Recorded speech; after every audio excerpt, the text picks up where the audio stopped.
que no solamente se iban a manifestar en la vida de la gente, sino el cosmos completo, el universo. Las estrellas se van a mover de sitio, el sol se va a convertir en sangre, de la tierra va a surgir vapor de humo y fuego, va a llover granizo.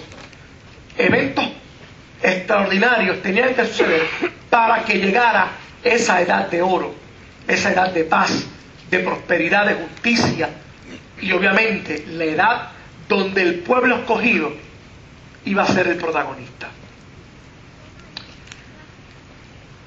Dentro de esa visión judía nace esta literatura denominada la literatura apocalíptica, que no es otra cosa que esta literatura explica el pecado de la edad presente, los terrores del tiempo intermedio, conocido en el Apocalipsis moderno como Gran Tribulación, etcétera, etcétera. Le estoy dando ya un hint para que usted vaya viendo por dónde vamos.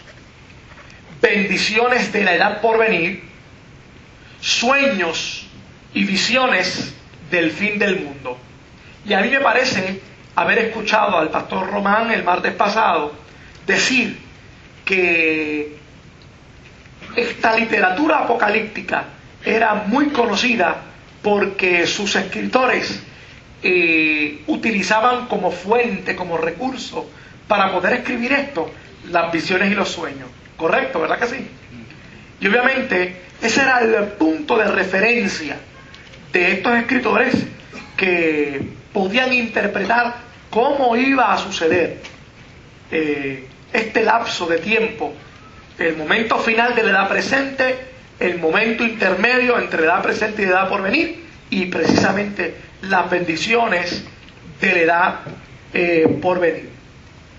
Y siempre esta literatura, estaba tratando de decir lo indescriptible. Escuche bien esto.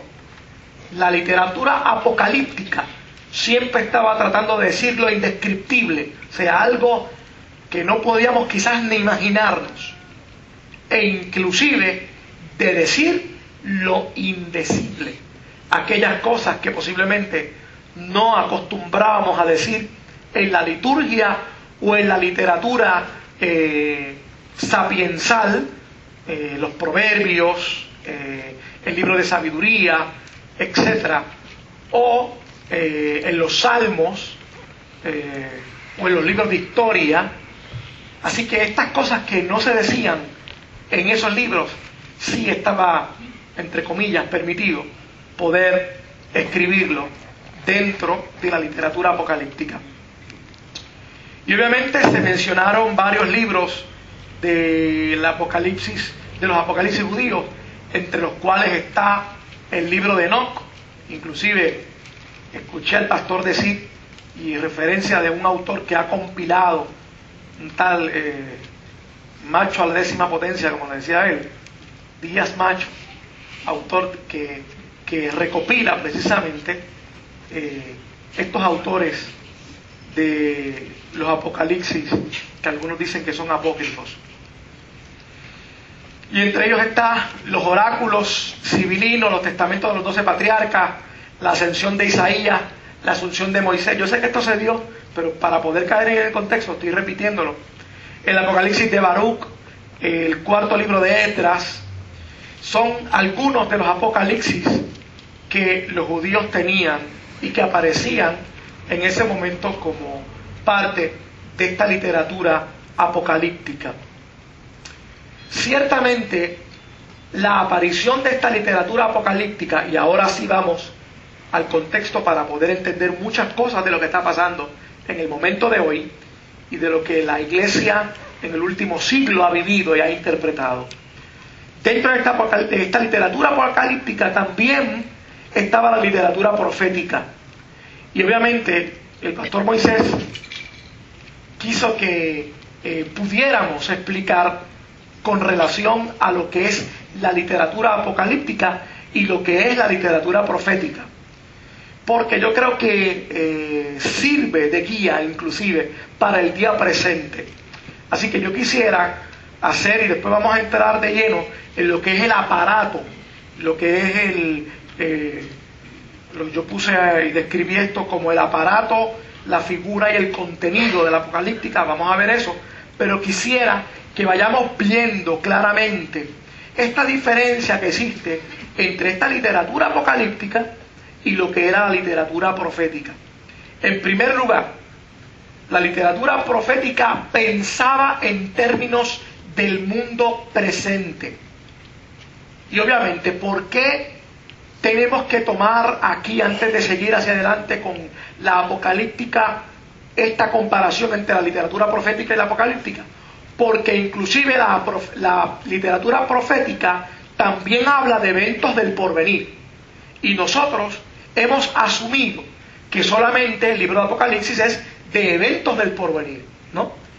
Por eso es que es importante poder entender la literatura apocalíptica judía para poder entonces entender el Apocalipsis del Nuevo Testamento, que en su mayoría, por así decirlo, tiene elementos, por no decir todo el aparato, que lo vamos a ver más ahorita, el aparato, figura e inclusive, por así decirlo, alguna metodología de la literatura apocalíptica.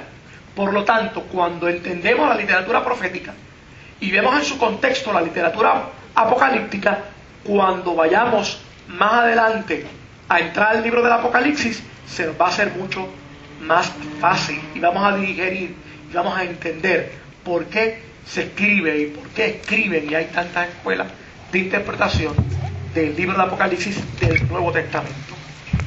Así que, en primer lugar, como dije, la literatura profética pensaba en términos del mundo presente, es decir, trabajaba con la justicia social, trabajaba con el sistema económico e inclusive político, y era un llamado a obedecer y servir a Dios en el mundo presente. Nota al calce, observe usted esto, que toda la descripción de la literatura profética concuerda muy bien, inclusive con las descripciones e instrucciones que se nos dan en el Nuevo Testamento para trabajar con la profecía inclusive. Así que, si usted puede anotar esto, es importante, porque aquí nos da guías, claves, cómo el pueblo judío trataba la literatura profética.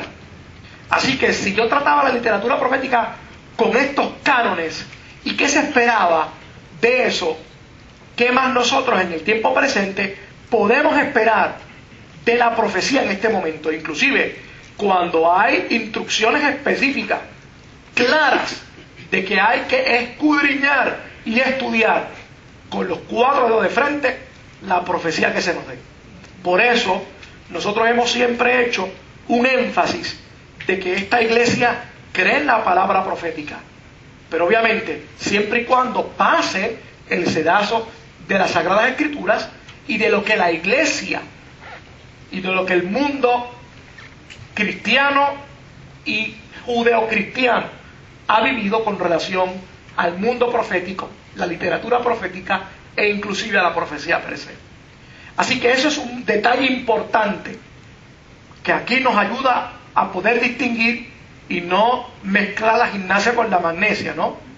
La profecía pensaba en términos del mundo presente y la literatura profética, y trabajaba con la justicia social, con la justicia económica, con la política, y es un llamado a obedecer y servir a Dios en el mundo presente.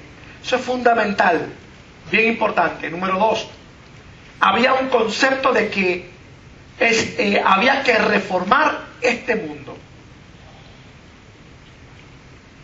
Número 3, la literatura profética era optimista, creía que se podían remediar las cosas.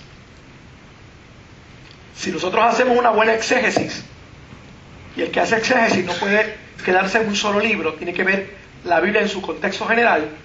Si le damos para atrás y vamos al libro de Corintios, cuando Pablo dice que él desea que todos ¿qué?